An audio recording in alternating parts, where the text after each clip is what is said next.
बेटियां वैसे ही प्यारी होती हैं, बेटियां वैसे ही वफादार होती हैं, बेटियां घर के लिए दुआएं वैसे ही ज़्यादा मांगती हैं। बेटे वैसे 2-3 बातें अब्बा के खिलाफ सुन लेते हैं अपनी बीवी से, अपनी बेगम के साथ बैठ के ना, लंबी नहीं 2-4 बातें कर लेते हैं अपनी अम्मा के खिलाफ, सुन लेते हैं। ओ भाई तुझे नहीं ये सुनती, ये नहीं सुनती, ये कहती हैं तू सारी बातें कर, मेरे अब्बे के बारे में ना करना। ये सुनती नहीं, सवाल ही नहीं पैदा होता, क्या बताए इनका।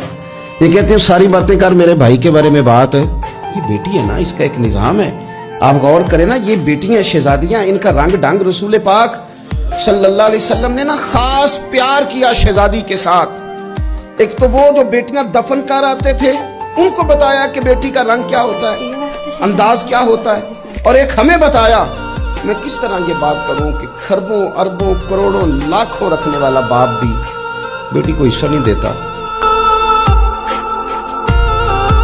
आपसे, अपने आप से, सबसे एक गुजारिश करूंगा कि एक बात अपनी जिंदगी में तय कर लें कि ये हो नहीं सकता कि लोग आपको बातें ना करें, ये मुमकिन नहीं, इसलिए कि मखलूक तो फनकार है इस दर्जा के पल भर में, संगे दरे काबा से भी असनाम तराशे।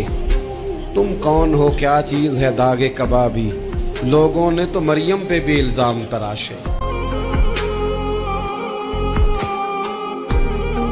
कुछ लोग ऐसे होते हैं कि वो ना, मतलब लंबे चौड़े जुमले नहीं कहते, लेकिन मिलते इतने प्यार से हैं कि यूं लगता है कि वो हमारे सीने से लगे थे तो दुख सारे खींच लिए उन्होंने हर चीज हमारे अंदर से निकाल दी, परेशानी वाली राजी कर दिया उन्होंने।